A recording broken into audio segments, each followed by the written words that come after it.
Well, welcome to game number 7. Game number 3, of 6 on day number 2. And game number 7 overall. And if you're really keeping track at home, game number 99 of the D3Hoops.com Classic. Not all this year, obviously. We get you set for the final game of our triple header in the second game each for these two teams, as it's the Lewis and Clark Pioneers and the Stevens Institute of Technology Ducks. Lewis and Clark and Stevens both getting wins yesterday, so a chance to join Puget Sound as the 2-2-0 teams coming out of the Classic. And let's get you the starting lineups quickly for the Lewis and Clark Pioneers. Going to be the same starting lineup as yesterday. Mia Leith and Aisha Afalabi as the wings. They're going to start Sarah Hogman again, as you see in the graphic there. Hogman instead of Anderson in the starting lineup. And then you've got Lauren Wood and Deja Nicholas rounding out the starting lineup for Coach Pamela Finley, first-year coach out of the Air Force Academy. Next for Stevens Institute, their starting lineups for the Ducks. Going to start with Megan Brown, junior guard out of Laurel, Maryland. Change in the starting lineup is the first start of the season for sophomore guard Elena Sanchez, who played a lot of minutes yesterday. Erica Gutgetleff, the senior guard, 5'5" from Spotswood, New Jersey. She's the starting point guard. Caitlin Astel, that's their key player. And Anna Toke, the low post presence for Coach Megan Howie of the Ducks. Stevens getting their first win of the season yesterday to improve to 1-5. We talked about it extensively in yesterday's broadcast, where Stevens got the victory over Eau Claire, that they had a tough non-conference schedule, and this one certainly qualifies as an extension of that as they take on the 8-2 Lewis and Clark Pioneers. Pioneers, kind of a dearth of games against Division III opponents because of where they are in the country, but they've won all of them that they've played so far. They're 4-0 against Division III, albeit against the lower half of their own conference, Redlands, and then yesterday with the victory over Simpson. But Lewis and Clark wearing the away black and orange, and Stevens wearing the white and maroon. As we welcome in Dave McHugh, our producer and color man extraordinaire. Pioneers win the tip. They move right to left. Yeah, no pressure there. Thanks, Quick. Yeah, the extraordinaire part. Now it's all downhill. That's right. Setting the bar very high. Pioneers' Deja Nicholas with the ball. Nicholas, a speedy downhill type player, as that shot is blocked by Anna Toke. Lauren Wood, who played well in the win over Simpson yesterday. Lewis and Clark got it started on the event this year with a win. Northwest Conference teams are 3-1, all women's teams here this year, as that shot is blocked by Estelle. She swats the shot from Afalabi. The two players who are the top players for each squad. Estelle, a two-time conference MVP out of the Empire 8, based in New York, with the exception of Stevens. They're out of Hoboken, New Jersey, but everybody else is in New York. Empire 8 plus 1. Right. If you take the ferry ride across from Hoboken to New York City, you're in the Empire State. That's how New York feels about things. They think New Jersey's is theirs as well. Lewis and Clark out of Portland, Oregon. Again, the Northwest Conference. We also have Pacific Lutheran here and Puget Sound. So the coaches hanging around to scout their opponents later in the season. That shot off the mark for Elena Sanchez. And here comes Nicholas, and she can fly. Yes, Nicholas she down can. the floor very quickly. That's the downside, is often when it comes out of her hand, you really don't know what direction it's going. Gutgetloff got a hand on that initial layup. That's why it ended up skying so high into the air. And Mia Leith got off to a very quick start yesterday against Simpson, then cooled off. And Leith scores the first basket of the game here. Leith, a junior guard out of Chandler, Arizona, averaging 9 points per game. And Lewis and Clark takes the lead 2-0 as Pioneers progressing very nicely under head coach Pam Finley, graduate of the Air Force Academy in her first year with the Pioneers. So we're always conference contenders under Julie Folks, longtime head coach at Lewis and Clark, who since moved on to Transylvania. The program struggled under Asha Jordan for a couple of years, and now Finley has them back in the top half of the conference, assisted by Christina Williams, former D3Hoops.com All-American and two-time conference MVP. Neva Hauser and Clark Hyde, the other assistants for Finley, as Stevens just does get the shot off, and Elena Sanchez with the deep three. Whatever works for you. Yeah, just like they drew it up. Exactly. Kick it off your foot, pick it up with a second to shoot it, and then shoot a deep three. Leith for Afalabi. Afalabi, a wing player. Good matchup there with Megan Brown. That pass deflects off the hands of Gutgelef, and the shot hits the top of the backboard, and Estelle will grab the rebound. Ducks, a very defensive-minded team. If this game is in the 50s, they will be happy as a duck in rain. Picked off by Afalabi. Back the other way come the Pioneers. Pass left long for Wood, and Wood pokes into the backcourt. Even if they retrieve, and they don't, it's going to be over and back. So Coach Megan Howie, a graduate of Lafayette and right on the Pennsylvania-New Jersey border. Assisted by Tara Flynn, Ed Furman, and Megan Patuski. Howie in her 5th year with the Ducks. It's been nothing but winning seasons. Hello. Yep, right there. Nice bounce into our table position. And now Gordon's got to do the yeoman's work of finding the basketball. We're a multifaceted organization. There we go. We broadcast, we do interviews, we do rights. We even get basketballs under tables. It's what we do. Estelle and Brown now at the top of the key. Guarded by Afalabi. Nice spin move by Estelle. Hesitates. Shot is a air ball. And a loose ball corralled by Lauren Wood. Ducks scoring 50 points per game, giving up 60. So that's obviously the wrong direction. But if they were scoring 55 and their opponents were scoring 50, that would look more like the Stevens teams of the last couple of years. Afalabi for three. Back rim no good. And the rebound is controlled by Gutgelef. Gutgelef up in front of the pack for Brown, and Brown has it stripped away by Afalabi. So Afalabi quickly in the front court. Aisha Afalabi, one of just 2 seniors on the roster, along with Sarah Anderson for the Pioneers. So Afalabi catches the pass, serves it in. Mia Leith for three. Way off the mark. But Deja Nicholas there for the rebound, also off the mark. And the Ducks take over the possession in a very Stevens-like tempo. 2 minutes in, 5 points scored. Yeah, no surprise here at all, right? Stevens yesterday ground out of their victory. Yeah, took a big lead against Eau Claire, who had a couple of quarters where they scored single digits and still found themselves in the game at the end somehow. Afalabi picks up the foul. It's her first personal. Mia Leith and Lauren Wood head to the bench. First action of the afternoon for Janessa Willie, who played a lot yesterday, junior or sophomore guard out of Seattle, Washington for the Pioneers. And also Kelly Keppen checks in, a 6-foot center, as the Ducks pass goes awry. Quickly in front of the pack, layup off the glass, no good for Hogman.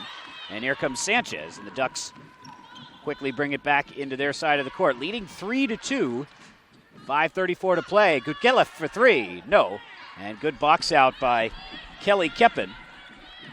Pioneers up in front of the pack. Foot on the line. Shot no good anyway. And Coach Megan Howie wants to talk things over. Yeah, she's not pleased, is she? No. Howie came into the building with an extremely festive sweater on. Yeah, what happened to the sweater? But maybe she remembered there's a broadcast and she dropped the sweater. The It's sweater also a is little warm still in on the chair and hard to ignore. No, it's a good look. It might be just a little hot for that sweater, to be honest. This gym's a little warm this year. It Usually is. It's a little on the cooler side, but they've kept the temp up a little bit. Now, Ed Furman, her assistant, he's got it. He will not be thwarted by the climate. He is full of holiday cheer. I'm sure from the distance you're getting the camera angle, you can't tell, but those little white dots, they're all Santa Clauses. That's awesome. Yeah, yesterday they went with the we're going to trump Amherst. Yeah, the women Vegas look. and go with the we're on a Hawaiian island, but we're in Vegas look. And today they look like they are attempting the festive holiday, but only one assistant is pulling it off right now. The other one has a Santa Claus on her sweater as well. Oh? Yeah, the Megan, is it Patuski? Yeah, she's got It looks like a vest. Now, when she stands up there, you can see that's there it is. There's a Santa Claus. She's been the subdued of the three. Yeah. Even yesterday, she was rather subdued. Even that outfit there is somewhat subdued on the scale. Yesterday, she had a rather mute floral arrangement, whereas somebody's got to be the straight man. Clearly, Heidi is not. Is her sweater and yesterday's outfit a test? As we get a foul underneath, by the way, there's a game. 3-2 here. Stevens on top of Lewis and Clark, as is often the case. You can leave the call and come back, and the score has not changed. I was going to say, the first 5 minutes of the last game ended up not being anywhere of indication of how the rest of the game would go. But this 5 minutes is exactly what Stevens wants. If Stevens can maintain the tempo this way, as Willie nearly walks, but does maintain her pivot foot. She lost control of the ball, but maintained it. She did a good job of keeping that from being a turnover, despite the fans behind us wanting otherwise.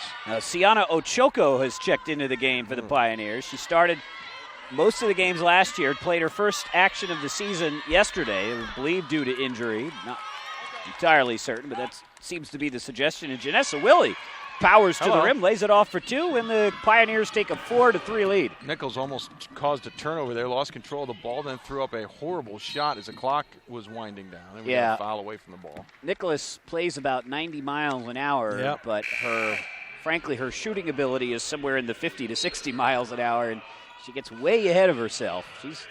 If she can contain that speed a little bit, although she's a senior, so she's had 4 years to learn that lesson. But if she can, she would be an unstoppable force. I'd agree. Drive in, Estelle, fadeaway jumper, no. Rebound controlled by the Pioneers' Alex Krager, who's checked into the game from Kaiser, Oregon.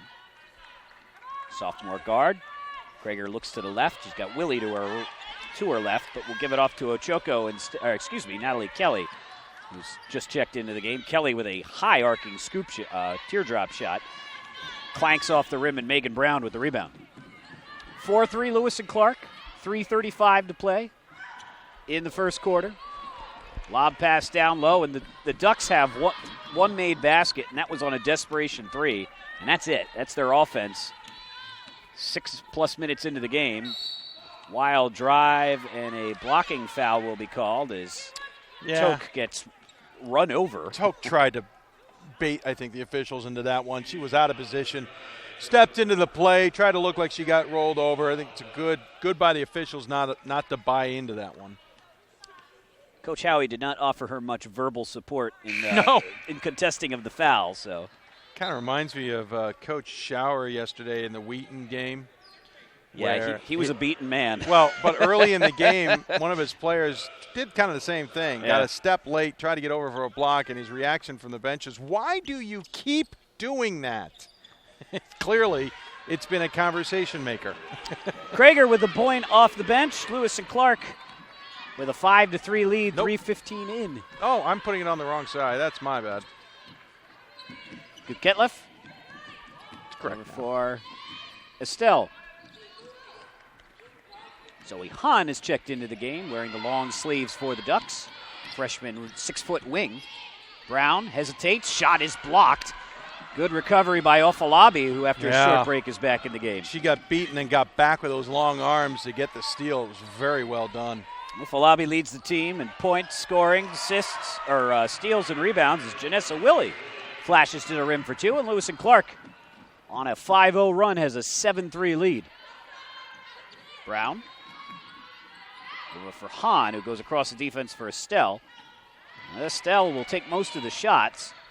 For Stevens, Guketlev extremely deep. Shot no good. Rebound as a bunch of players collide is controlled by Afalabi. She averages 9.5 per game. And the Pioneers bring the ball up the floor with a 7-3 lead. Afalabi over the top of the defense. Lauren Wood in the game. Willie will try a three. Front rim, no. And a long rebound saved by Natalie Kelly.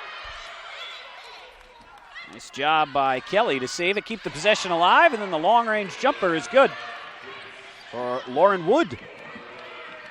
And Lewis and Clark extends the lead to 9-3. The Pioneers score 74 points per game. Zoe Hahn for Caitlin Estelle. Estelle drives in, hesitates, puts it up and in. Interesting pace to the game right now for Stevens. Not sure if they want it that way as a timeout is called by the Pioneers as they're bringing the ball up the court. Yeah, I think they just want to get some new bodies on. They've had Deja Nicholas and one other player waiting there in the wings for quite a while. But Stevens with a little bit of pace there. And you saw in that last possession, didn't use much of the shot clock but before putting up a shot to try and cut into the deficit. I think that sometimes they realize they just need to go at it. Yeah. It's one thing to be deliberate, but if you're not scoring, you got to take your chances where you get them. Of course, this is the last. We'll quickly show you. Well, I can't. I got to update the scoreboard. We'll get back to it. I was going to give you a rundown of the day, but realize I got to do some updating there first. Yeah, this is the last women's game of the day. There's one more in the event after this. Final game of a women's tripleheader followed by a men's tripleheader, both day one and day two. First two games are very tightly played.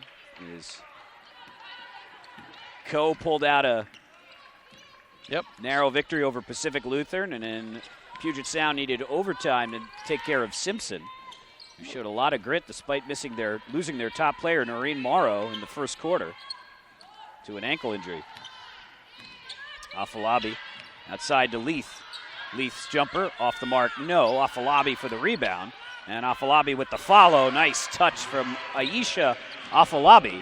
And it's an 11-5 Lewis and Clark lead as we come under 1 minute to play here in the first quarter.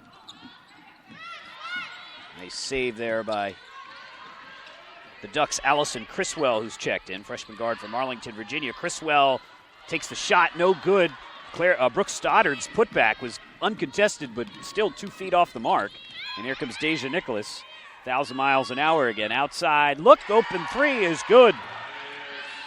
Money shot for Alex Krager. She's got 4, and the Pioneers with a 14-5 lead in the first period. Sanchez outside for Megan Brown. Ofalabi fronting, and she's going to take that lob pass right away. Gobbles it up. Ofalabi runs the floor very well. Down the floor for Leith. Leith hesitates. Shot won't fall, but she gets her own offensive rebound. 2 on the shot, 2 on the clock. Afalabi's last offering won't fall.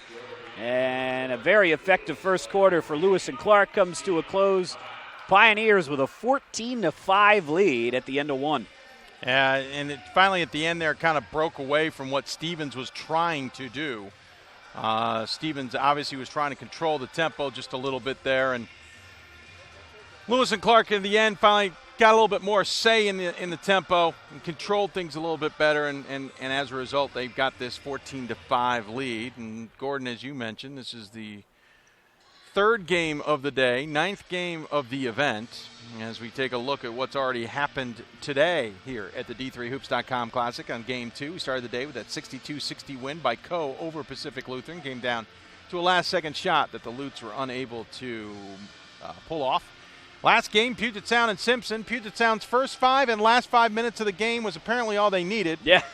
As Simpson controlled the other I'm doing quick math, 35 minutes of the ball game, but it was Puget Sound who came away with a 77-69 victory. As Pat said, after the opening tip, they're pretty good, and they opened the tip in the first quarter and tipped it overtime and controlled the game. Of course, we got Lewis and Clark and Simpson now. Coming up, we'll switch to men's basketball. Gustavus Adolphus against Ramapo. Ramapo coming off the big victory over number 5 Salisbury yesterday. Then number 5 Salisbury will take on Hardin Simmons.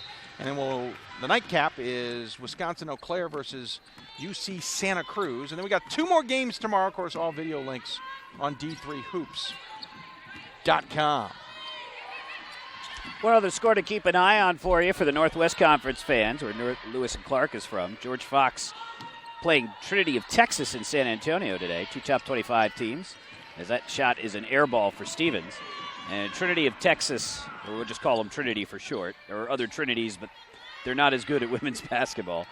Trinity on top of George Fox, 68-65 with 2:11 to play. For the record, taking a shot at his own alma mater. Yeah, I went to one of the Trinity. Well, the only Trinity you could have gone the other one, sir. Yeah, right. Unless it's something you haven't told me about. Right. 2 other Trinities in Division III, and then a bunch of other Trinities if you add in Trinity Bible and the one that's in Dublin and all the other ones. That shot is off the mark. Ofalabi and Megan Brown have a wrestling match underneath the rim, but Brown catches the ball, but she's still standing out of bounds. The way my mind works, I think it's appropriate that we have 3 Division III Trinities. Yeah. It's a Trinity. That's true. Trinity Bible had tinkered with the idea for a while. Yes, they did. That would have thrown all the symmetry off.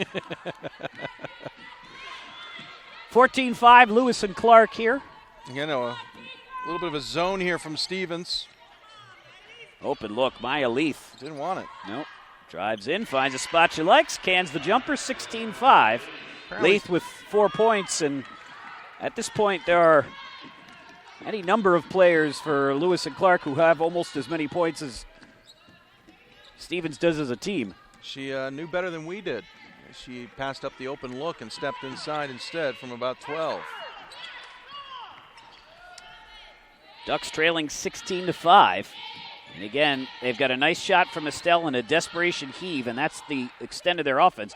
Nice dish from Estelle down low to Megan Brown. And Brown gets into the scoring column at 16-7. Quickly back the other way. Nice shot. feed. Yeah, shot. Good look for Hogman, but she couldn't finish.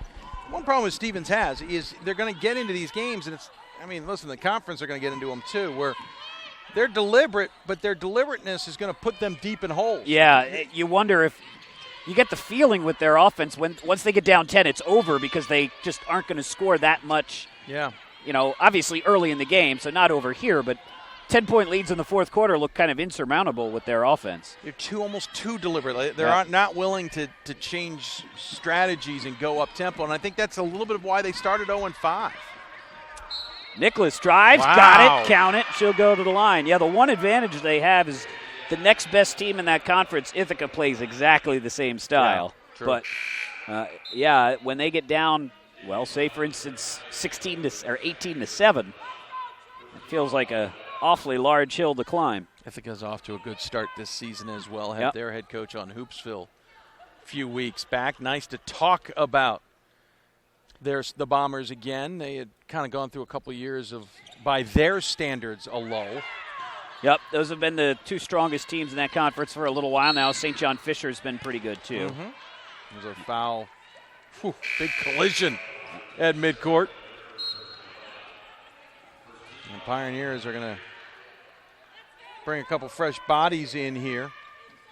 Empire 8, not as deep a conference at the top as the Northwest Conference is. Few are. There are 3 or 4 others in Women's Division III. One of the ones in New England, the Wisconsin Intercollegiate Athletic Conference, and the UAA. Yeah. But the Empire 8 is top-heavy. Yes, very much so. Shot from nice shot there, up and good for Daphne Ginn, who did not get the start today, but hits the jumper and has a chance at a 3-point play. He's got the Ducks within 9. Daphne, a senior guard from Lawrenceville in New Jersey, business major. One of the few non-science majors.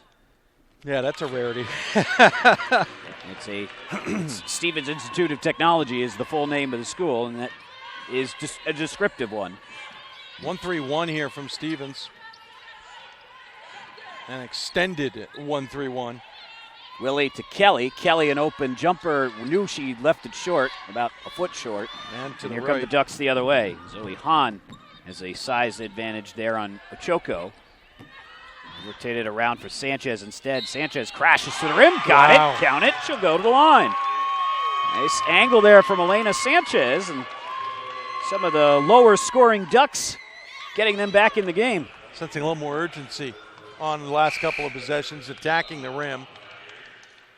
As the Pioneers will try and go a little bit bigger here as Afalabi comes back in and replaces. I thought I knew who she replaced. Lizara? Yeah, Lizaraga. Lizaraga. Who checked in and out very quickly without our noticing. 18-12. Oops. Willie took her eyes off the ball. Yeah. And here comes Estelle, and that's as easy as it gets for her. 3-on-1 and a timeout for Lewis and Clark. Well, you know how I said 10-point leads look insurmountable? Nope. Take that. 18-14. The Ducks quickly score 6 in a row, and they send the Pioneers into a huddle.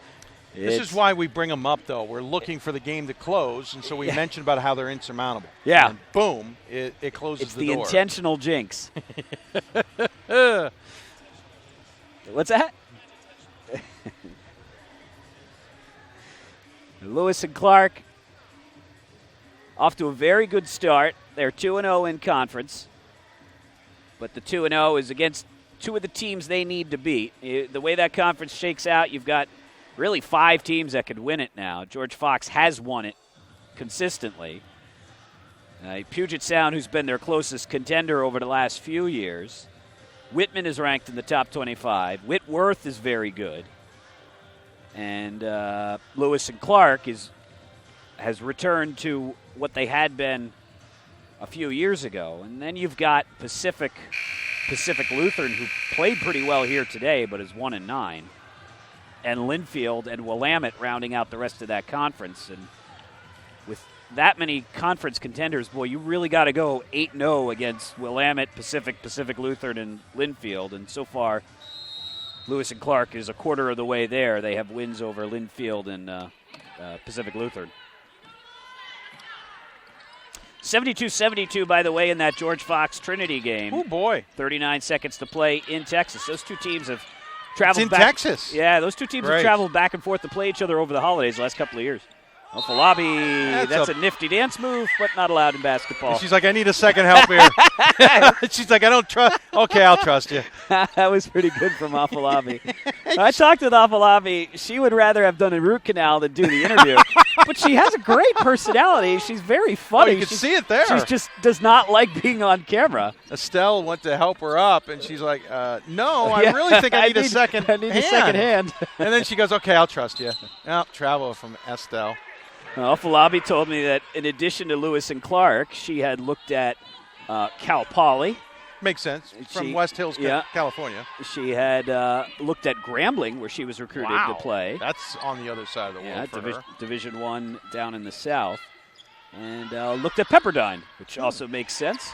Always hard for me to understand why Pepperdine doesn't win every recruiting battle. Oh, my Lord, you're right. Because of where their campus is. But I guess for the same reason everybody doesn't go to the University of Miami. That's true. 21-14, Lewis and Clark by 7 here. West Hills, California, by the way, if you're curious, is just north and a little bit west of Santa Monica. So I have a feeling being north and a little bit west of Malibu might have been why Pepperdine was maybe a little too close to home. She told me the reason she had picked Lewis and Clark was she knew she wasn't going to the she said, I know I'm not going to the WNBA, so I want to go someplace where I can play. So that took out all the Division I schools. She didn't want to ride the bench, and she liked the academics at Lewis and Clark. And so she's one of more than a half dozen psychology majors on their roster. It looks like a copy and paste error on the roster, but 8 of their 12 players, and Afalabi confirmed this to me, that it is actually true, they're psychology majors. Lots of time in the gym and lots of time in the classroom together. And no ability to play head games with them, man. Or they're playing a ton. They're an extremely cerebral team. 21-14 here. That or they're constantly screwing with each other. Yeah. 4:35 to play, 6 on the shot clock. Brown gets free just enough to get the shot up and in. 21-16, 4:27 to play. Second field goal for Brown. Quick note, she went from a beautiful part of California, obviously in that Santa Monica region, to Portland. Actually, not a bad trade-off. No, and to be honest with you, not that far away from a gorgeous coastline in Oregon as well. That's another very, very beautiful part of the country. Loved visiting it a little over a year ago. And Dave and I are from Baltimore and Philadelphia, respectively, so we're not just gushing over our homeland here. So heck no. No, I would love to go back out and spend some time. Maybe get some games while I'm out there, though. I'll admit, I don't know if you've experienced it, but strange to be traveling down the interstate and see a sign for the exit for Lewis and Clark and go, wait, I don't see that every day. Of course they do. Beautiful part of the country, Portland, Oregon. Yep. An island for Division III, just one conference out there in the Pacific Northwest. As that ball is poked away. Afalabi bringing the ball down the floor and then throwing it over the heads of the Ramapo coaching staff out of bounds. And Coach Finley not happy with that particular play, but the word that Afalabi used to describe Coach Finley was empathetic. She said she really cares about her players and them as people. And that would not have been the first word that I would have expected from an Air Force Academy graduate. Fair point. But it's working tremendously well. And maybe if you're coaching 8 psychology majors, that's the key. Janessa Willie comes down the floor. True. 21-16. Anna Toke does a good job to get her hands on the ball and knocks it away out of bounds. And continues sprinting after it to save everybody the time. It would be interesting if you could get, if you could do like a coach's roundtable with Finlay and say, okay, you are a first-year coach. You've got an offensive-minded team in their psychology majors, and then get Coach Howie and say, you've been here for 5 years. You've got 10 players who are math and science majors. What's the difference in approaches? Difference in personalities, different in coaching strategies. Mentalities. That's a good point. I know we didn't get a chance to hear from Coach Howie yesterday because the mic went dead on me. That happens. We'll get her today before she gets out But she had no voice yesterday. Yeah, she had a very gravelly voice when I saw her in line before the game started. Which means she's not going to have a voice after because she is screaming from the sideline. Yeah, well, we'll just make her wear the sweater, and that will make the 3-minute interview worthwhile. Afalabi picks the pocket, and showtime for Aisha. Lays it up for 2. I was going to say, took her time with that. And Coach Howie is going to use whatever remaining vocal strength she has left. It's a full timeout. Both teams have used 2 timeouts in this half. So we're down to 3 for the second half. Versus both teams last game had 4 timeouts each left with about 2 minutes left in the game. They forgot that they had timeouts that they could use. Yeah. Well, as we talked to Coach Lori Payne after the game, she said, I was told I wasn't allowed to take the timeouts to the craps table. So I'm like, well, but you did leave one in the first half. So what she pointed out, and this is something we should point out to some people, immediate timeouts are used in the tournament. Right. As a result, they're starting to matriculate into Division III regular seasons. I'm trying to remember. I believe the Northwest Conference does use them. And they do. Even though they don't have paid media at a lot of the schools. Right. And so Coach Payne was talking about the fact that the team having to adjust to not having media timeouts. Yeah. So a couple times coming going, why am I tired? Yeah. And she's like, well, we got to adjust our stubbing because we're not used to it. And you and I know this. Still very rare on the East Coast, particularly for the teams clustered around the Mid-Atlantic. So ironically, my alma mater has gone to it. I got pulled aside during a game and asked by the women's coach, is there do we media need to there? have a rule? No. Do we need to have a rule? I said, no, you technically do not need to have a rule. And 2 days later, I had an email indicating that we were moving to media timeouts for the rest of the season for both teams. I have been at games where I'm the only broadcaster and been asked if I want them, which always catches me a little off guard. And we use them at the Hoopsville Classic, mainly because Stevenson likes to use them for the rest of the season. And they do have. Well. There is some paid media there. And there's a little bit more media there. And it's technically not paid, but whatever. I mean, we could get away with them here. Technically, it does a dramatic difference in the men's game. Yes. In terms of timeouts. No, with 6 in a row, that's asking for trouble as Megan Brown misses the first free throw here. Really quickly, men go from 4 fulls and 2 30s down to 3 30s and 1 full, and have to use one of those 30s in the first half. It makes a dramatic difference in the men's game. Women's game, as you know, it gets complicated. 23-17, Lewis and Clark kind of hanging around with a 6 to 7 point lead. But a point here, Pioneers are playing without timeouts, media timeouts, and they're pretty much used to them in conference play. Yeah. So Mia Leaf penetrates, lays it up for 2. Leaf has 6. And back to an 8-point lead for the Pios. So Stevens' squad, again, made a nice run the NCAA tournament last year. Got preseason 24. Nice up and under. Nice move by Brown. Yeah. And then start the season 0-5. And I know you and I were just kind of staring down those games going, well, they're not bad games. It's a tough schedule. But it just seemed very strange. It's a good Stevens squad, but their own tempo can be their detriment. Wow, got that clean. Yeah, and they're one of the best hands defending teams I've ever seen. They get a piece of everything and most of it cleanly, and that's why scores against them are so low. 3 on the way, back rim no. Estelle battling for the rebound, unable to come up with it. And it's 25-19 as Deja Nicholas does her Ferrari impression again down the floor. With the traffic cones being played by the part of the Stevens Ducks. Even some of her own players. Exactly. That's outstanding. Nicholas. Brown for Kelly Keppen. Shot no good. And Megan Brown, who's come back to have a nice first half here with the rebound. She's got 7 points and a couple of boards. And the Pioneers look a little tired. Yeah, 25-19. Well, except for the Ferrari. Yeah, I don't know if she looks pretty comfortable. If Nicholas was a men's basketball player, she would play at Ramapo. Yeah, absolutely. No, fits that style very well. And Ramapo's sitting, waiting to get ready to get their game up next. They're going to go from one style to another. They played Salisbury yesterday, and they will tackle Gustavus Adolphus. Stevens shooting 33%. They need to do a better job taking care of the ball. They have 11 turnovers. Ooh. Lewis and Clark is not shooting a whole lot better than that, but they've taken better care of the ball, so more shots to take. 3 from Kelly off the rim, no. And the rebound controlled by Caitlin Astel. Astel gets the play call from Coach Howie. 14 seconds to play. Ducks will try and get this within 5 before the break. Astel, pull-up, jumper, got it. Wow. And Howie says press, press, press, press. Kelly trying to weave her way past Toke, and Toke blocks the shot with her armpit. Now, this will be the telling point of whether we have a generous scorer or not. That's a blocked shot. No. Will it get scored as such? Not on the heave. You don't think that's a blocked shot? Not on a heave at midcourt. I don't think they would have counted the shot in the first place. Oh, okay. If she had made it, they would have counted it. If she had missed it, they wouldn't even have put it in the books.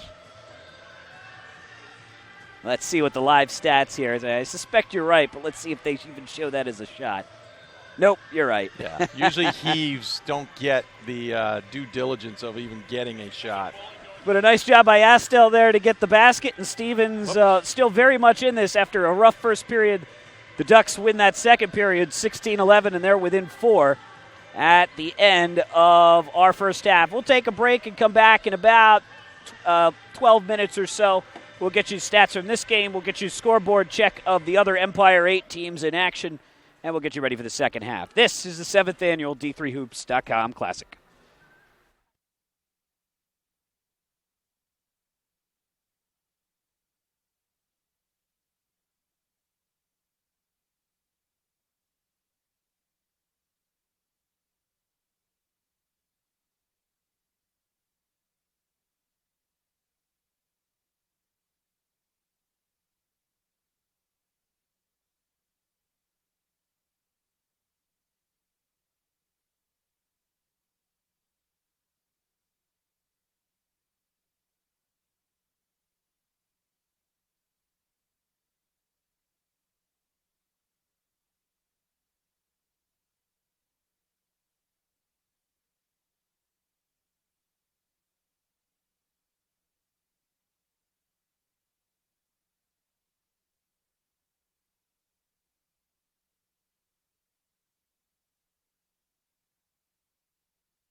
Welcome back at the half. Let's see your first half numbers there. We'll get you some individual standouts for the teams. As Stevens and Lewis and Clark at the break here. Pioneers up on top of the Ducks by 4.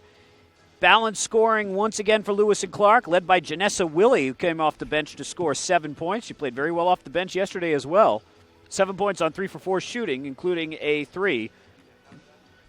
Mixed in 1 steal over 9 minutes of action. 6 points for Mia Leith, 4 points for Aisha Ofalabi, and 2 apiece for Deja Nicholas and Lauren Wood. Leading rebounder for the Pioneers in the first half was Ofalabi. She had 6.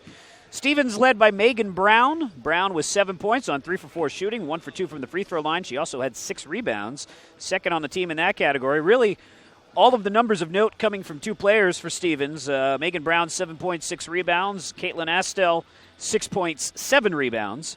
And rest of the teams mixed in 8 points from 2 other players. Elena Sanchez with 5 and 3 for Daphne Ginn. As the Ducks shot 36% in that first half, as you see on the first half graphic there. And Lewis and Clark shot 33%. Neither team shot a lot of threes. If you're wondering how it is Lewis and Clark is in front, the key is in the turnover statistic, as Lewis and Clark has turned it over 5 times, whereas Stevens more than twice that. Let's take a look at the D3Hoops.com scoreboard for you. This is really the first full day of basketball action after the holiday break, and there's a lot of games today, tomorrow, all throughout the holiday weekend. It will take a little bit of a dip on New Year's, but you see a lot of games. It will look like a Saturday pretty much every day until next Tuesday or Wednesday, where things will calm back down into a normal rotation. Empire 8, where Stevens is from, this is the only Empire 8 women's team in action today, but on the men's side, St. John Fisher will host Colby Sawyer College later on tonight. The Stevens men are in action down in New York City. They're at Lehman's tournament. They will play Castleton State. And then Alfred has the right idea. They went west. They'll play California Lutheran later on this evening. Northwest Conference on the men's side, Ripon leads Willamette, 52-27 at the half, as the one-man army that is Ty Sabin continues to roll through Division III. Redlands will host Linfield at Whittier later on tonight. The most interesting scores are on the women's side. Co defeated Pacific Lutheran here earlier in our D3 Hoops Classic. Number 23 Puget Sound defeats Simpson also here at the Classic, 77-69 in overtime. You got Whittier leading Whitworth 39-35 at the half in Southern California. And in a game that has just gone final, number 18 Trinity defeats number 15 George Fox by a final score of 83-78 in overtime. So Trinity has pulled the rare feat of beating Puget Sound and George Fox in the same year without being in that conference. As the Tigers, who are number 18 in the country, will stand to move up at least a few more slots when the next top 25 poll is released on Monday night. George Fox, in the meantime, may be at risk of dropping out of the top 25 poll. We'll see. They've got 2 losses by a combined 5 points to 2 top 25 teams, so they may still hang in the rankings. But for all the other scores that do not involve those 2 conferences, you can log on to D3Hoops.com. Back to live action here. Shot off the back of the rim for Gutgetliff, who tries to duplicate the feat of opening the game with a 3. And That's a good idea. Yeah, worked the first time. They get the offensive rebound, so they'll reset. 5 starters on the floor. Toke, Gutgetliff, Sanchez, Astel, and Megan Brown. Sanchez for 3. Whoops. That's way off the mark. And the 5 starters for Lewis and Clark are also out there. This is Nicholas. She's got Afalabi to her right. Lauren Wood. Mia Leith and Sarah Hogman rounding out the 5 for Coach Finley. Afalabi had a very good first half, kind of typical numbers for her. Bunch of points, bunch of rebounds, mix in some blocks and some steals, as that shot will rattle in for Mia Leith. Nice attack of the basket there.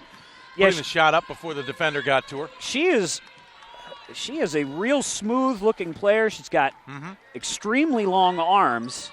Quick. And she's quick. It's a bit of a surprise. She's averaging 9 points per game, so it's not like she's a slouch. But it's a little surprising she doesn't score more. Yeah, good call. Megan Brown misses the offensive putback, last touch by the Ducks. But it's also hard. I mean, when you have, Afalabi, you've got Nicholas, you've got other players, especially when they're trying to go inside. Right. And trying to hit players like Wood as well. There's only so many shots to go around. Yeah. And so many opportunities when clearly those three are – the advantage, though, is that's the player you forget about, and she comes back to hurt you when the others are having an off game. Oh, Wood, look at that move. Oh. Shot off the mark. Nice move from Wood, but, couldn't get it to settle. Also a conference, some conferences they list forwards and guards. This is a conference that lists wings, and it seems like everybody in the Northwest Conference or every other player is a wing. They're all long guards who can play forward. And sorry, that's one of those little quirks of the game that I've gotten a little frustrated with. Don't like it? No, because I don't think it tells anybody what it really means. I was too lazy to pick whether they were a guard or a forward? Yeah, or just say guard/forward. We all understand what that means. Three-pointer, nice. Yeah, good shot there for Sarah Hogman, who is not a wing. She's a guard. In soccer, there's a wing. In lacrosse, you can have a wing, but in chickens, you can have wings. Yeah, we got lots of wings, apparently, if you go to Buffalo Wild Wings. It's one of those quirks. Sometimes it's like in football where also now you have the X and the Y. Right. Yeah, that always drives. And that's two inside football. Right. Or they list guys as Mikes or Strongs or Willies or which you start to understand, bizarre. But even that's complicated. Right. Stevens calls timeout, by the way. Yeah. So I just think the W and now you got PG. Well, you're going to put two PGs out there. Yeah. And both these teams, or one of these teams, has two PGs in their starting lineup. I'm like, well, that's not possible. Yeah. Or the PF. Every once in a while, that will show up, too. Though not in Division III, the point forward. I'll give you an example. LeBron James would be considered a point forward. Yeah, he is not a Division III basketball player. No. Skipped college altogether. Right. It's interesting. I'm watching Coach Howie here. She's called a lot of timeouts. She's down to 2. Yeah. She's managing this team more than she did yesterday. And I don't know if it's because, there's times she's called timeout off of a good play, in case in point, what just happened down that floor. But I'm wondering if. Yeah, it is rare that a team would have this few timeouts with 7:24 to play in the third quarter. Yeah, and She may be concerned about what we talked. Maybe concerned about what we talked about earlier, which is just doesn't have the offensive firepower. Yeah. If this gets out of trying to far out massage of reach. the game a little bit. Yeah. It's just interesting to watch. And I can see Lewis and Clark doing that without the media timeouts, trying to maybe get a little more spells in there for their team. Layup off glass is good as Sarah Hogman has opened up the second half with 5 points here this period. Ties for the largest lead of the game. Yep, up to 11. 32-21. Early in the second quarter, it was an 11-point game. Foul on, showing it on Mia Leith. And it's Leith's first personal. Leith with 8 points for the Pioneers. Inbounds, 3 on the way. Nice look.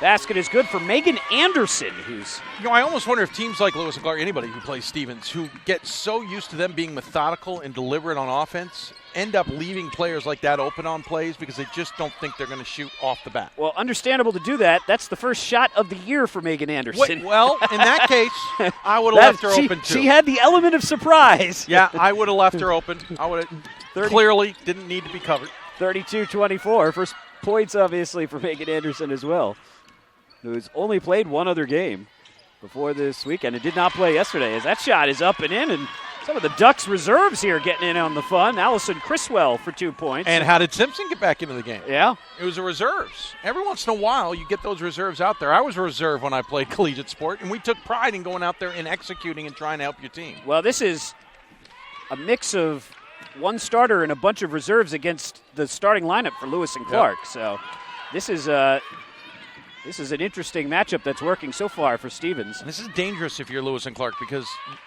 you're almost overconfident. And if these players can get back in and the starters haven't even made it yet, you may get back too far on your heels and Stevens can all of a sudden kind of put on a show. And nice job of keeping your pivot foot down. Then forced up a bad shot. Daphne Ginn takes a shot, no good. Here comes Mia Leith. And her teammates weren't moving, to be honest. No one was moving to help her. She was stranded there in the paint. Yeah. Leith on the wing, 17 on the shot clock. Good anticipation for Megan Brown, all alone. And Brown delivers the layup. 32-28, 5:08 to play. It's a 7-0 run for Stevens. And they're right back in the game. That timeout and those reserves looks like a genius move for Coach Howie. Lauren Wood, as we hear the Stevens fans over our shoulders. Good contingent. Yeah. Long trip from Hoboken. They've Two New Jersey teams here. Yep. Well, Hoboken and Ramapo within a few miles of each other. It's a long trip. Either way, Brown with the block. And saved it. Kept it from going out of bounds. Brown with the 7 blocks coming into the event. She had 1 or 2 yesterday, so Brown with a good defensive stand, and Stevens with a chance to get this a little closer. Criswell, shot off the glass. Yikes. Yeah, threw that one up hard, didn't Stoddard with not a lot of touch from 7 feet. Looks like she got surprised and went to shoot it, but it was, just thought she had to put it up hard. In reality, just a nice little jumper there would have done just fine. Nicholas, 16 on the shot clock, 4 minutes to play. Oh, Brown in the third period. Brown saw the pass coming again. Yeah, she was lurking. She had that timed well. Nice backdoor cut. Outside, Leith for 3. Got it. Oh, that's a beautiful shot. Mia Leith hits the jumper, makes Megan Anderson pay for sagging off of her. Leith has 11, and it's 35-28. Lewis and Clark. Really so nice. Push the lead back to 7 and a foul. Yeah. They're going to call Hogman, number 10. Yep, Hogman for the foul. Although, and not sure shift change. Yeah, not sure Finley minds because that enables her to get 5 fresh bodies in there. New 5 on the floor.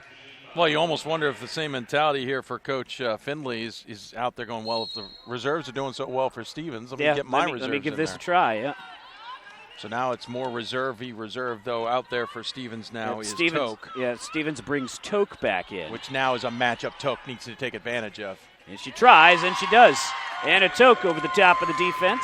If anything, first 2 points of the game for Anna, and it's 35-30. In a matchup game here, Toke needs to take advantage of this because they have the advantage. They've got the more experienced inside player now on the reserve. Shot forced and no good. Ball on the floor, and Toke tears it away as Alex Krager was unable to get it to fall. Driving in, Criswell splits the defense. Got it! Wow. Count it, and she'll go to the line. Draws the foul on Lauren Wood. And a 3-point play opportunity for the Ducks. A chance to get this within 2. Coach Finley's not sweating. She's not stressed. She's not panicking. She's calmly standing there. By the way, great orange sneakers. Yeah, they are. They're very nice. Perfectly with the team colors. Free throw is good. Criswell finishes the 3-point play. Pioneers with... She's got to be smart. She's got to give her team breaks that they're not getting. Yeah. And so she's got to weather the storm. Keppen finishes for 2. Kelly Keppen, the junior center, might have gotten away with a little extra step there. Yeah, I thought Keppen brought her pivot foot back over and took the step. That looked awkward. 37-35. We got Keppen and Kelly along with Wood nice and Willie. split. Nice move by Daphne Ginn, who can't get it to fall. Her own teammate comes crashing in, Kathleen Donovan, who did not play at all yesterday. Toke outside. Donovan will try the 3. Yes! Kathleen Donovan hasn't played a second all year. So all kinds of reserves coming out of the woodwork for the Ducks. They're a few miles from Ramapo. They talked to Chuck McBreen last night and said, what can we do? These guys were at least on the roster, though. Okay, touche. Good point. 37-36. Willie with the long jumper. It's a 2, and Janessa Willie quiets the crowd momentarily. But, boy, some strange contributions from unlikely places for the Ducks. They're down 3. Pretty impressive. 1:52 to play. Criswell with a nice crossover, and Criswell's going to draw the foul.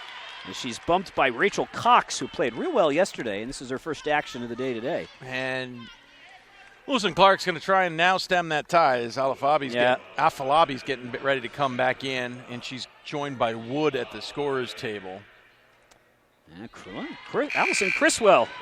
So the players who have scored here this period, with the exception of Toke, Anderson, Criswell, Donovan, had a combined 0 points coming into the weekend. So, and 2 of them really hadn't played at all. And it's not like they have a deep bench. I mean, to be honest, they don't. Toke saves the rebound. Oh, 2-point advantage. Looking for the lead, and smash. Afalabi gets rocked to the floor. And she got up. And they're going to call a foul. Stevens fans don't agree. They're saying she walked. Can you walk with the back of your head? No, it's not. It's not a walk. It is not a travel. She did not go down on her own. She got pushed. That's not possible. But that hurt watching, and Afalabi to get on her back on her feet. Pretty impressive. Afalabi drives in, passes deflected, stolen away. Here comes Allison Criswell one more time. One-on-one against Afalabi, and Afalabi gets all kinds of body parts there to force Criswell to earn it at the line. She went with two hands to get the ball. There's just no way she was going to be able to do that successfully, and she certainly isn't arguing it. I always have that rule. I think you know it well. If the player and the coaches aren't arguing it, I don't think it's worth arguing at all. That was an intentional foul without being an intentional foul. Exactly. That was you're earning it from the free throw line, and this is exactly why is Criswell misses the first free throw. Yeah, I know many a coach that says make them earn it at the free throw line. Don't give up easy layups. Criswell struggling a little bit here from the stripe, and she gets the second one to settle. Let's see, 3 of 5 now from the free throw line for the Ducks, and a 1-point lead. Works both ways. When we think the game's out of control, that will allow it to close in. If we mention somebody struggling from the line, they hit. The one thing that the Ducks have really shut off is the perimeter passing. Kick outside, 3, no. Brown battles for the rebound. Last touch by Lauren Wood of the Pioneers. Oh, this is going to sound a little. And they're going to bring. They got to take. Nope, they're going to leave Criswell in there. I was going to say I wouldn't take her out. She's on fire here. They're going to bring Sanchez in. Yep, Sanchez is in, and she replaces. Did they go small here? Yeah, they did go small. Yeah, they replaced Donovan. Donovan out. Yeah. No, I'm sorry. Donovan Anderson is who they took out. Megan Anderson. Donovan's still out there. She's got the long ponytail. And stripped away. Nicholas takes it from Criswell. Nicholas one-on-none. Hesitates. It becomes 1-on-2, and she gets slammed. She got sandwiched. And hopefully Deja's okay. Criswell came over to apologize or check on her, and Brown said, no.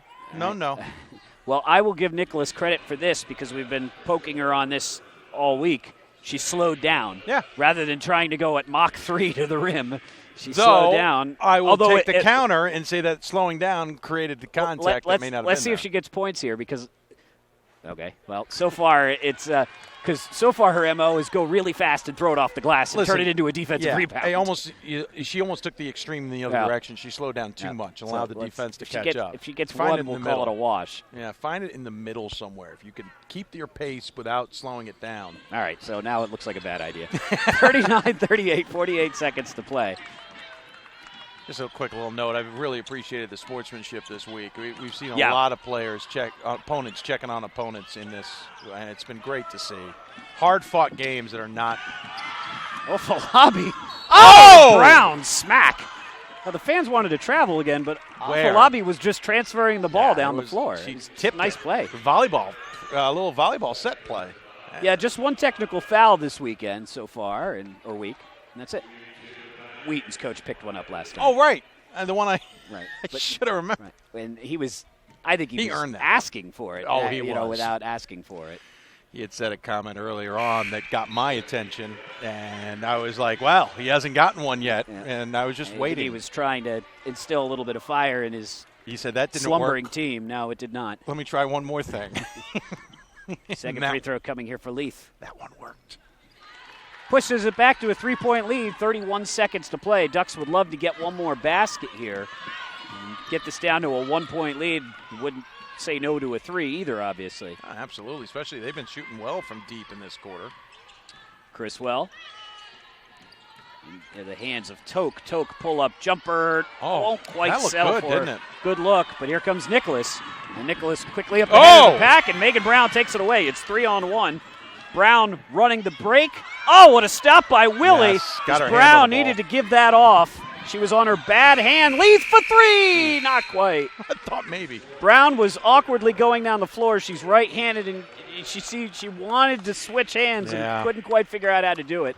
So a missed chance there for Stevens. But, again, a good quarter for the Ducks. And they are within one. Or within one possession, I should say. It's 41-38 with 10 minutes to play. Brown's in the got game. An amazing court awareness. She's picked off a couple now, just kind of perfectly positioning herself to time it. And that one, she just was lurking and knew where that outlet was going. She's a great safety. Yeah, and really. She hangs in the back. She hangs in the backfield and anticipates where the ball's going. Yeah, no, you're good call. Absolutely. Now the live stats, if you're following along at home, they show it as a tie game. It is not. Lewis and Clark is on top of Stevens, 41-38. Live stats show 41-41. So the Ducks have an extra 3 points somewhere in there. That's, again, just on the live stats, not on the stats here on the scoreboard. Stevens, 16 of 41, 39%. Lewis and Clark, 17 of 45, 38%. Threes, dead even, 4 of 13 apiece. Free throws, Lewis and Clark struggling, 3 of 7 from the line. The Ducks, not a lot better, 4 of 8, 50%. Turnovers, 4 apiece in that third period, so the Ducks still in a minus position. They have 15 turnovers to 6 assists. Pioneers now also in a minus position, 6 assists to 9 turnovers. 41-38. Well, all the games today so far on the women's side have been close, and this one, at least through 3 periods, is close as well. It's 41-38 with the Pioneers trying to extend the one-possession lead. Falabi's just looks like a statue out there. Okay, where is everybody going? Am I supposed to be at this elbow? Falabi She's working. Got a battle, doesn't she? Her and Brown. Brown gives up height but has size. Nice move from Janessa Willie, who shut off that fast break at the end of the third period. She got her hand perfectly in there on that fast break to just push the ball into a bad spot for Brown. Willie finishes there and up to a 2-possession lead, 5 points. Willie has 11. Mia Leith is 13. 3 from the corner, no good. Toke battles for it. Brown bonks off the head of one of the Pioneers. Sanchez fires up an awkward shot. Brown gets the offensive rebound. Brown fires out. Open look. Chriswell 3. No. Long rebound that Brown not going to quite get to because she's out of gas. That's more than I can handle. Well, and then Sanchez had the 3 in the corner that missed, but she drifted following the ball into the middle of the floor and so got the ricochet back into her own hands. That's a good job of following your shot. In the previous game, we were commenting about some players who weren't even following their shots and giving away easy rebounds. Sometimes it doesn't mean falling directly at the ball. It means drifting to where you think the ball may end up. And Sanchez got the start today. She's 2 for 8 from the field. And she's got 2 sizable bandages on her knees. Yeah. She's definitely collided with floors a lot recently. 5 on the shot clock, down to 4. Brown knocks it away from Afalabi, who will take it as the shot clock's running down and hit it from the baseline. And Afalabi. I think Afalabi's going to be happy she doesn't see Brown the rest of the season. They're having an amazing battle. Yeah, they are. 2 similar players. 6 points for Afalabi. 7-point Lewis and Clark advantage. Afalabi listed at 5'11", Brown listed at 5'9". That's pretty fair for what you see standing next to each other. But Afalabi is just a little bit more broad, so that she's giving, so she's basically making up 2 inches in size. Toke and Estelle, who's at a extremely quiet third period. Hate saying the term weight. That's not a good way of describing it. She's just a little bit more muscular than Afalabi. Brown, no call. Yeah, as Wood tried to draw the charge. Brown hits the shot once Wood vacates the space, and it's 45-40. Officials aren't going to buy the flop when it's that obvious. Lewis and Clark up by 5 as Janessa Willie looks for Wood. Is it the men's game they've been talking about adding an element to get rid of the flop? Yep. Because the women's game, it's not that prevalent. No, it really isn't. Even in soccer, it's not that prevalent. Willie misses the shot off the lobby, chases it down. Brown dives for it, and Brown touches the sideline as she's been twists and contorts around in all kinds of weird angles. She's been on the floor more than anybody. She is a warrior. My goodness. Megan Brown. Junior got 1 more year out of Laurel, Maryland. I got to find out where I think she went to Laurel High. Yes, she did. Yep. Not exactly a school in the Maryland-Baltimore region that is known for basketball. Afalabi gets away a little bit of a hook on the shot. Didn't fall. 45-40, and Estelle brings the ball up the floor. Estelle trying to get it down to Toke as Sanchez says, give me the ball, I'm wide open. I should talk to Coach. And they do, and she's not wide open anymore as Afalabi strips it from her. Yeah, tried to do too much against a much better defender. Leith Uses her left hand to get a little bit of space. Leith from the right sideline. 5-point Lewis and Clark lead, 7 minutes to play. Leith's not even wearing basketball sneakers. No, she's not. Look at that. Are those running shoes? If they Jumper is up and good. If they are basketball sneakers, they have changed their design dramatically. Yeah, I hadn't noticed that. Those are 47 really to 40. low cut. Wow. Yeah, they look more like. No, they can't be Look like running shoes. But yeah. I can't imagine you'd be using a running. As Anna Toke gets run over. Cleared out by Afalabi, who offers her a hand up. But it's not Afalabi's picking up the foul. Now it's Janessa Willie who picks up the foul, her second. And Willie, who's played great here for Lewis and Clark, will head to the bench. Going to get Lauren Wood back into the game, and you get Alex Krieger back in. I'm now like staring down sneakers to see if that is the only pair out there, and I think it is. Leith, literally the lowest cut sneaker I've ever seen in a basketball game.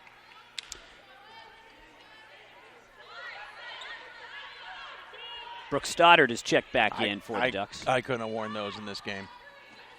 Ankles rolled enough in soccer wearing those types of shoes. Daphne Ginn also into the game. Drive in, hesitation. Astel can't get it to fall. I think Leith got the Michael Jordan touch on that one in the sense that got the shoulder, got the elbow. Yeah, what everyone used to do to Jordan before they started calling it was tap him in the elbow as he shot, and I think Leith did that time. Astel is 3 for 8. Has not been a good game for her. Mm-hmm. She's the Ducks' leading scorer on the season, 15 points per game. Felt like she's pressing the entire game. Yeah. And unlike Noreen in the previous game, hasn't realized where to kind of call it off. Noreen quickly figured out in the first quarter she was off and called off the shots. 47 to 40, where there's a lot of nights where Astel has to carry the load offensively as Sanchez will get called for the charge, and Sanchez is another one who's been out of sorts from the start. Yeah, parked in the paint, and Sanchez just tried to do too much, and Chriswell will come in, and so will Anderson. And interestingly enough, it's Ginn, Stoddard, and Sanchez all head to the bench. Sanchez, okay. So Sanchez does take a seat. Now that could go. The official was near me, so I bit my tongue. Thought that was an illegal screen. Thought the screener moved into the defender. Mia Leith I think they're going to get Chriswell. What I mean by that, fans are reacting to the block from Brown, which was clean, but Chriswell reached in. And what I mean by the previous comment was to get. I was always taught when I was setting a screen that the player with the ball is responsible to make sure that the defender comes into my screen, not my responsibility to pick off the defender. And in that case, I thought the picker came up and made contact with the defender, which is an illegal screen, but they didn't call it. So once again, just if you are following the live stats at home, it's a 7-point game, not a 5-point game. It's 47-42 Lewis and Clark. 47-40 Lewis and Clark. The live stats have continued to have Stevens with 2 points that they don't have. So they'll have to figure that out later on. We'll see if that becomes important. Now it's 48-40. We know that the scorers table's got to be right because they're the ones who helped the scoreboard, as we found out last year, Gordon, you and I. 48-40, Ducks trying to get some points here. Astel still can't get one to fall. Brown with the rebound, turns around, shot is blocked.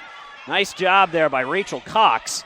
Yeah. 5:23 as the Pioneers look to push this to a double-digit lead. I wish more players realize that sometimes making a move around a player, it doesn't mean moving around them. It actually allows them to block it easier. Yep. Spinning in front of them and taking a shot makes it harder to block without fouling. Brown shuts that play down, and the Ducks desperately need points here. Stevens has definitely picked up the pace, which is wearing them out a little bit here. No, they're not scoring at all. Which is not helping. If they were scoring, it'd be different, but Astel turns it over.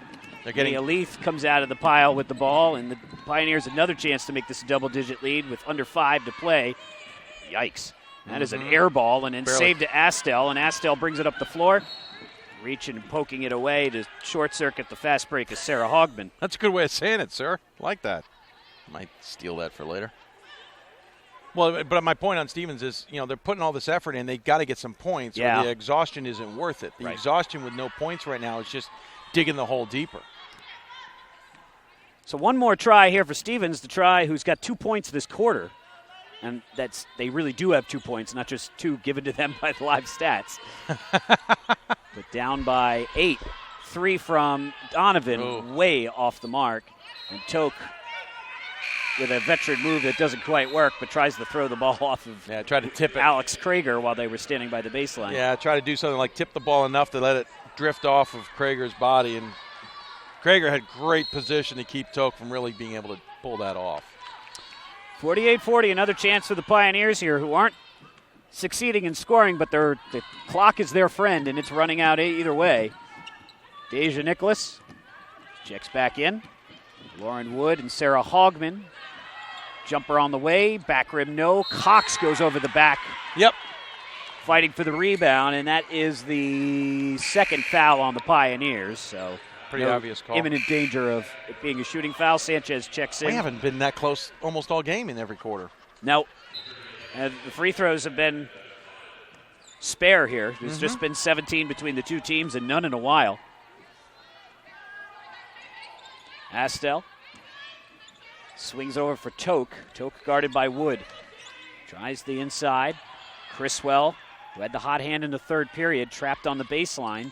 Toke has it. Brown calls for the ball, and Toke is fouled by Sarah Hogman. Hogman got a little too aggressive trying to go for the poke of a ball that is on the opposite side of Toke. Unless you've got go-go gadget arms, you ain't going to get there clean. And got Toke right across the face as a result of that. 3:43 to play. Nobody for Lewis and Clark is in foul trouble in particular. 3 fouls for Afalabi, and that was the third on Hogman. Down low. Brown surrounded by the Pioneers defense. Criswell works it outside for Toke. Toke drives, hangs, shot, finally falls home.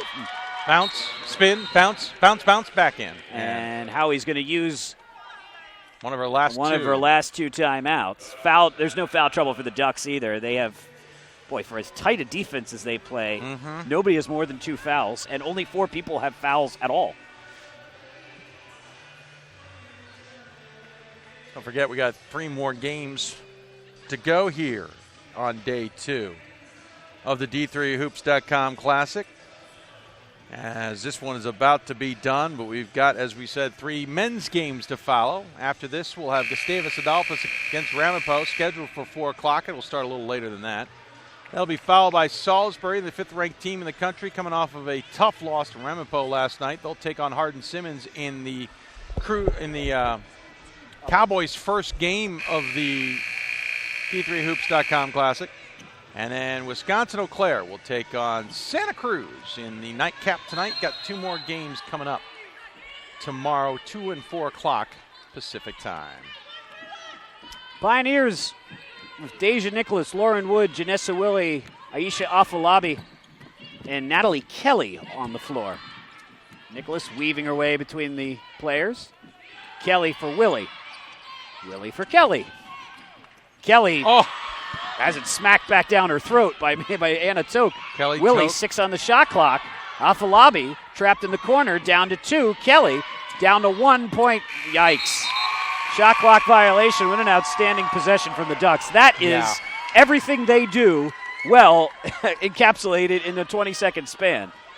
Kelly meet Toke, Toke meet Kelly. They block a shot. Afalabi gets tangled up. There's nothing she can do with it but poke it to a teammate, and at that point it's too late to do anything. Yeah, that was really well done. And the Ducks will try and get closer.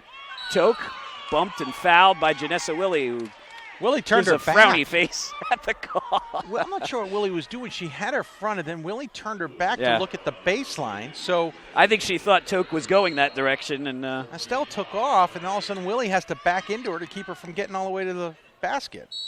Shot. Illegal screen. Illegal screen by Estelle. Toke was holding on to Afalabi. Toke, rather, excuse me. Yeah, trying to keep Afalabi from getting the ball, and Afalabi ended up still getting to the basketball. 48-42, 2:35 to play. Stevens technically in the bonus now. Long arms of Mia Leith corralled the ball. Now getting aggressive here, Stevens. Yep. Well trying to outside force turnovers. Yep. Don't have to worry about fouls for anybody. So good ball movement. Willie for 3. Yes! Janessa Willie, and that might be the dagger with 2:16 to play. It's a 9-point Lewis and Clark lead. Yeah, Stevens isn't built, though. Coach Howard is just begging for the team to pick up the pace. Throwing her arms in a windmill fashion. They're just not built for quick baskets and to come back from this kind of deficit in a quick fashion. Brown. Nice steal, though. There's a Ducks steal it, and even that right there, Dave, is exactly what you're talking about. That's a 4-on-1 break. And they didn't know what to do with it. And they didn't know what to do with it. With the one completely out of position, and they ended up throwing it out of bounds off of the one. Absolutely agree with you. And you're down 9. That's one you got to convert into an easy 2. Yeah. They're just not familiar with being in basically set positions. Chriswell's shot, no good. She's fouled. Hogman will pick up her 4th. Yeah, I think you're right. They're just not. It's like if it's not going to come hard, they're not going to know how to do it. Or if they haven't run the ball through a certain set of And it's probably reading too much into it, but is that the byproduct of everybody being an engineer and a mathematics major? I don't know. Yeah. They need an art history major. They need somebody from liberal arts. That's what us liberal arts people tell ourselves anyway. That's what I make myself feel better about. 51-43. Chriswell hits 1 of 2. She's played well but struggled from the foul line here in the second half. Willie, who's got 14 points, looks for a couple more. She goes to the foul line. Nice drive there to force the issue and keep Stevens honest in what has been aggressive defense. When they haven't been, when you attack that, it gets Stevens out of their zones, and that worked for Willie here. Willie, a bio major, and Afalabi was explaining to me why they have so many psychology majors. He said everybody starts as a bio major, and then they decide that they'd rather do psychology. And Willie is a bio major. She's a sophomore, so she hasn't actually reached that decision point she's yet. Getting maybe right about now. Yeah. So do I really want to go to that many more labs? If they come back to the 8th annual D3Hoops.com Classic, Willie may be a psychology major. Yeah, do I really want to go to that many morning labs? 51-43, down by 8. Ducks again desperately need points with 1:30 to play. Brown catches it. She had somebody wide open to her right. Astel for 3. No. And Brown then reaches in and commits the foul. She could have handed it to Toke for a layup. Well, to be honest with you, Brown could have just turned and faced. The defender was off of her. She could have just turned and faced and taken that shot, too. Making it harder than it needs to be. And the Ducks now starting to run out of time. Looks like they're going to slip to 1-6. They will have an incredible strength of schedule index, but it won't matter because they will have so many losses that it will be Empire 8 title or bust for them. Absolutely. Unfortunately, 6 losses in women's basketball. Probably going to figure Ithaca will nip them at least once. Yeah, you would think. Or one of those upstate New York teams will get them once. The Empire 8, 2 teams in the tournament last year. The NWC did not. And if that ends up meaning that, you take a loss in the conference tournament game to make yourself an at-large, yeah, you're talking 2 more losses to make it 8. 7, which is 8, really. I'm assuming Ithaca, right, or somebody nips them. Yeah, 8 in women's basketball is tough to get in that large. That's the danger line right there. In men's, it's almost predicted now with parity, but in women, anything more than 7 is pretty much a no-go. Though that SOS, we'll see what that SOS matriculates, but I'd be pretty surprised unless they make a heck of a run through the conference that they're going to be in that large situation. And of course, they haven't played a conference game yet, and even when conference play starts, because of where they are geographically, it doesn't for them. They start their conference season later than everybody else and play it in a compacted schedule. Yep, and that makes it tough. That's why they usually take a loss. And, of course, teams coming to them will take losses because of the trip. But they're going to take, they're going to be tired going across the state in a non-straight manner. It's nothing straight in New York. 52-45, a foul on Leaf. And just delaying the inevitable here by both teams. I mean, I'm not trying to discount a 7-point deficit. Most games this would be close, but for Stevens, 7-point feels like 14. Man, the Ducks have 5 points this period. And there's their 6th. 52-46. I apologize. We have the wrong score on the scoreboard. We now fix that. 52-46. Daphne Ginn. It's the free throw. First points of the game for Daphne Ginn. And a timeout here. Timeout taken by Coach Finley. Can't take him to the craps table. So I'm told. Afterward, by the way, Pat Coleman will get word with The winning coach, we would assume, was going to be Coach Finley. It's going to be a long timeout. 47.7 ticks left on the clock. Again, 3 men's games coming up. This is about where Gordon, Pat, and I feel the back-to-back 6-game days is right about midway through when you realize we're only midway through today. We need an exciting first half for Gustavus and Ramapo. Please. Please. It'd be lovely. Am I asking too much? Let's get a quick look at the women's top 25 scoreboard for you while we have a second. Wash U, number 6 in the country. They win their first game at Wartburg's tournament, 67-38 over La Crosse. Wartburg also wins in their own tournament, 85-41 over Hamlin. So Wartburg and Wash U will play each other tomorrow in a 6 versus 8 matchup. Oshkosh gets back on track. They demolished Carleton today, 75-45. Number 14, Mary Washington, 70. Winning Mercy, 44. Whitewater, 71. Case Western, 54. Also wins for Ohio Northern and Puget Sound earlier at this event. Finally getting over for a foul that was about 5 seconds late in coming. Number 5, St. Thomas with a 9-point lead on number 7, Hope. Start of the fourth quarter at Bluffton's tournament. 52-47 right here as the Ducks have whittled it down, but time's starting to run out. Willie. Ooh.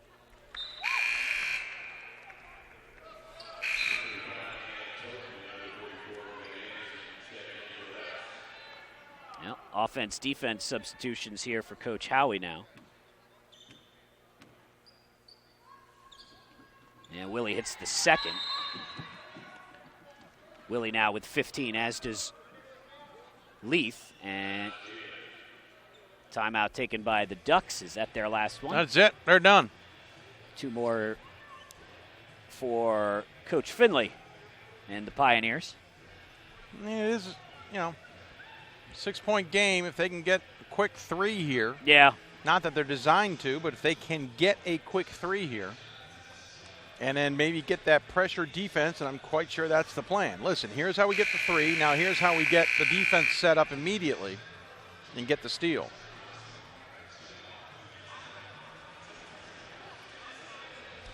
Ducks with 19 turnovers, and Pioneers have turned them into 19 points.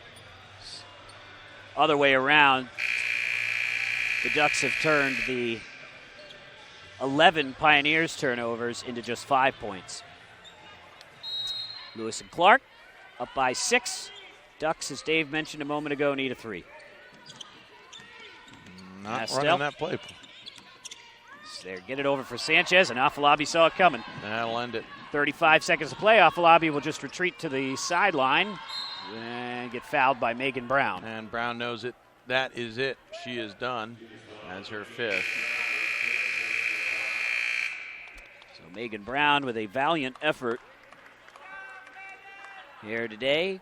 Final line for Megan, 13 points, 12 rebounds. Nice double-double. 1 assist, 6 for 11 from the floor. And no stat for how many times she hit the deck trying to get the loose balls. Yeah. As Afalabi rolls it in. That makes it a 3-possession ball game and 30.5 seconds left, and this Duck squad it's not a knock on them that they're not designed to do it. It's just that that's not their game. Afalabi now has a double-double as well, 10 points, 13 boards. 55-47, 8-point advantage. Pull-up jumper from Astel, who had an off night here tonight. No good. Afalabi fouled one more time.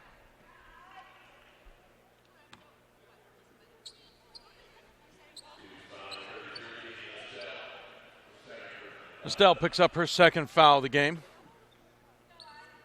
As we walk our way down to the other end of the court, and Afalabi will take the double bonus here. Afalabi and Atok were having some manner of conversation with each other. Take this opportunity to say this broadcast presented in part with Production Truck Software by Blue Frame Technology. We thank them for their partnership and help present the 7th annual D3Hoops.com Classic. If you're impressed with it, contact Blue Frame and share our name. If not, contact myself and I'll help you through it. 15 seconds to play. Daphne Ginn drives to the baseline. Astel will take one more jumper here. This one finds the bottom of the net. It's 56-49. Pioneers going to hang on eventually once the Ducks call off whatever it is Ducks use to attack other Ducks. I'm a little surprised that they're still kind of. Right. Well, Howie is saying fall back. I don't think she's. Oh, no, she's saying roll the ball down the floor. She wants to push the issue. Right near there. Yeah. I think she wants to maybe just teach them, hey, keep fighting to the end, and I can applaud that. They're going to be in a lot of close games. Yes. Even the games they win easily they're not going to win by 30 points because they're not going to score more than 55 or 60. You can see in the background, Ramapo men are like, hey, we'd like to get to the we would certainly like to play basketball. Can we get up here, please? 58-49. They're not going to get there any sooner by standing there. Makes them feel better, though. Criswell, drive-in shot, no, and Willie catches it, and that will do it. So Lewis and Clark, a hard-fought 2-0, along with Puget Sound. The two top teams coming into the event were from the Northwest Conference, and the two teams who went 2-0 are from the Northwest Conference. Lewis and Clark with a victory. They improved to 9-2. Stevens, as what has unfortunately become the moniker of their season, a hard-fought loss to a good opponent. The Ducks, brighter days ahead, but they head home 1-6. We'll wait for Pat to get a word with head coach Pamela Finley, perhaps about her spiffy shoes. Perhaps not. Pat's got her in the middle of the group, and we'll listen to him. All right, thanks a lot, guys. Coach, congratulations. 2 wins, 2 games, 2 completely different styles of basketball. Yes, this was definitely a defensive battle. I mean, we're a solid defensive team. We've held a lot of teams below 60 points, but they're an amazing defensive team as well. So it was low scoring and a lot more half court than we usually play. What do you and your team take away from this heading back into conference play? I think that we can take away that even when we're rusty, we can still win basketball games, and even when we're not necessarily scoring easily in the half court or in transition, we can win because we play solid defense. All right, Coach, thanks a lot. Congratulations, and good luck the rest of the way. Thank you. Back over to Dave and Gordon. Thank you very much, Pat. Thanks to Coach Finley. The Northwest Conference acquits itself well at the D3Hoops.com Classic once again. That was the case last year with the men, as when Whitworth and Pacific Lutheran came here and went 2-0. And that's the case here again. This time it's Lewis and Clark and Puget Sound's turn on the women's side. Pacific Lutheran lost, but actually played pretty well, and the Lutes will play one more again on the women's side tomorrow. And Dave, final thoughts from our day of women's coverage. I think we're both thankful to have had three tightly contested games, because otherwise, just from a selfish perspective, it can drag on. But you want to see quality games here between the opponents. Whatever it looks like on paper, you want them to be closely contested. Yeah, got good games. These good, hard-fought games. Maybe not pretty games, but sometimes that's what happens when they're fighting hard. And, I think we learned a lot about a couple teams, or most of the teams here. Stevens is going to be good. They're just going to have to get into conference play to prove it. And you got Northwest certainly acquitted itself, as you said, very well. I'm really impressed. And, obviously you got one more game left, but the rest of the group I thought was pretty good. The IAC is going to be fun to watch this season, too. Yes, it is. Yeah. Simpson Cove, Wartburg. Yep. It's going to be in Nebraska Wesleyan making an appearance there. I don't know what they'll play into, but those two that they had here, plus we know how Wartburg is, those 3 teams alone are going to make that conference a really fascinating one to watch too. Final numbers of note for you here. Individual standouts, Mia Leith, 17 points for the Pioneers, 5 of 9 shooting, 6 of 8 from the free throw line. She also had a rebound and an assist in a full night of action, just 2 fouls. Janessa Willie, outstanding off the bench. She had 15 points, 6 of 8 from the floor, 2 of 3 from behind the arc, 1 of 4 from the free throw line. She also mixed in 3 rebounds. 11 points in a double-double effort for Aisha Falabi, 11 and 14 for Aisha. 5 points for Sarah Hogman, 4 points for Alex Krager, 2 apiece for Deja Nicholas, Lauren Wood, and Kelly Keppen. For the Ducks, they were led by Megan Brown, 13 points, 12 rebounds, 6 of 11 from the floor.